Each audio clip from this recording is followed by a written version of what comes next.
Hello and welcome back. आज की इस वीडियो में हम डिस्कस करेंगे मोस्ट इंपॉर्टेंट टॉपिक, वो है strength of acid and bases. यहाँ पर स्ट्रेंथ से क्या मुराद है? स्ट्रेंथ से ये मुराद है ना, स्ट्रेंथ कहते हैं ना ताकत को। ठीक है, अब हमारे पास अगर एसिड है तो एक एसिड वीक है, एक उससे ज़्यादा ताकतवर है, दूसरा एसिड उससे ज़्यादा ताकतवर है। जो ज़्यादा ताकतवर है, जो ज़्यादा एसिडिक होता है, उसको कहते हैं हम ज़्यादा, उसकी स्ट्रेंथ ज़्यादा है। और जो वीक होता है हम कहते हैं उसकी स्ट्रेंथ कम है। सिमिलरली जो बेसिस होते हैं वो भी डिफरेंट डिग्री के होते हैं ना, ठीक है।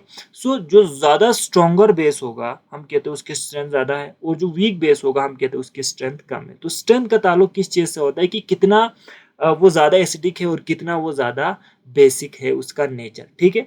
यहाँ पर अगर मैं आपसे कहूँ, जो स्ट्रेंथ ऑफ एसिड की हम बात करेंगे कि एसिड का स्ट्रेंथ किस पे डिपेंड करता है, मैं यहाँ पर लिखूंगा कि हमारे पास the ability of acid to donate proton, the ability of acid to donate proton. ठीक है, इस एबिलिटी को कहा जाता है strength of acid. For example, ठीक है, मैं आपको मिसाल देता हूं, जो एसिड ज्यादा प्रोटॉन देगा वो ज्यादा स्ट्रॉन्गर होगा, उसकी स्ट्रेंथ ज्यादा होगी। और जो एसिड कम प्रोटॉन डोनेट करने की उसके अंदर सलाहियत होती है ना, तो उसका स्ट्रेंथ कम होगा, यानी वो वीक होगा। फॉर एग्जाम्पल, अगर मेरे पास HCl है, ठीक है, it is stronger acid, relatively stronger acid than acetic acid. ठीक है, stronger acid than acetic acid and acetic acid is stronger acid than water। तो यहां पर हमें स्ट्रॉन्गर से क्या मुराद है, ठीक है, स्ट्रेंथ से क्या मुराद है, इसके स्ट्रेंथ ज्यादा है इससे और इसकी स्ट्रेंथ ज्यादा है इससे। ठीक है, इसका मतलब ये है कि मेरे पास जो HCl है ये बहुत आसानी के साथ प्रोटॉन डोनेट कर सकता है। ठीक है, यहाँ हम प्रोटॉन की बात करेंगे, ब्रोंस्टेट की, तो it can easily donate proton. ठीक है, easily donate proton, that's why it is stronger acid. लेकिन ये इतना इजीली डोनेट नहीं करता, तो ये वीक है। और वाटर तो खैर इनके मुकाबले में बिल्कुल भी डोनेट करने की उसके अंदर सलाहियत नहीं होती, या डोनेट करता है तो बहुत ही कम डोनेट करता है प्रोटॉन को। विच मीन्स कि हमारे पास ये क्या है, इसकी स्ट्रेंथ कम है या ये वीक एसिड। ठीक है, सिमिलरली अगर हम बेसिस की बात करें, ठीक है, तो बेस की बात करें तो बेस क्या होता है, बेस के स्ट्रेंथ का ताल्लुक होता है जिस तरीके से एसिड के स्ट्रेंथ का ताल्लुक था डोनेट प्रोटॉन से ना।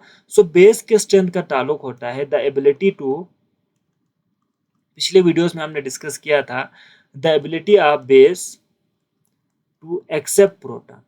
ठीक है, एक्सेप्ट प्रोटॉन, जो आसानी के साथ प्रोटॉन को एक्सेप्ट करेगा, ठीक है, एक्सेप्ट करेगा, वो ज्यादा, उसकी स्ट्रेंथ ज्यादा होगी। और जो प्रोटॉन को इजीली एक्सेप्ट नहीं करेगा, ठीक है, वो क्या होगा, उसकी स्ट्रेंथ कमजोर होगी, यानी वो क्या होगा, हमारे पास वीक बेस होगा। अगर इसकी हमसे मिसाल पूछे, फॉर एग्जांपल, हम कुछ एग्जांपल्स देते हैं। मिसाल के तौर पर हमारे पास जो अमोनिया है, ठीक है, यानी NH3 है, it is stronger base, ammonia is relatively stronger base than water. ठीक है, it is very stronger base than water, तो मैं यहाँ पर लिखूंगा वाटर।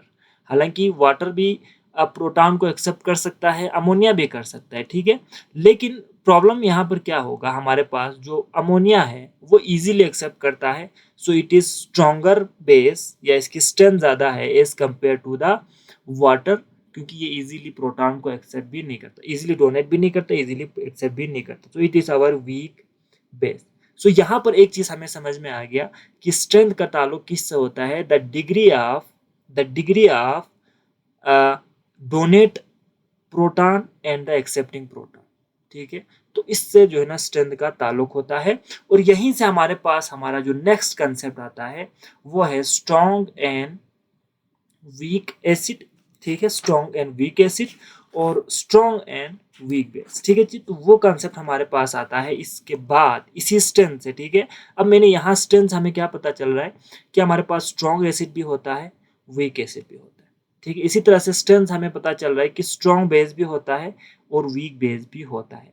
अब हमारी नेक्स्ट वीडियो में हम डिस्कस करेंगे कि स्ट्रॉन्ग और वीक बेस, या स्ट्रॉन्ग और वीक एसिड क्या होता है। ठीक है, वो मैंने यहाँ समझा दिया, बट उसको हम कैसे मालूम करते हैं, ठीक है, कैसे पता चला HCl ज़्यादा एसिडिक है एज कंपेयर टू वाटर, देख के तो पता नहीं चलता ना। सो यहाँ पर कुछ वैल्यूज़ हम डिटरमाइन करेंगे, कुछ कांस्टेंट हम डिटरमाइन करेंगे और इस पे कुछ रीजनिंग क्वेश्चन भी बनते हैं, तो उसको भी हम एक्सप्लेन करेंगे नेक्स्ट वीडियो में। अपना ख्याल रखिएगा।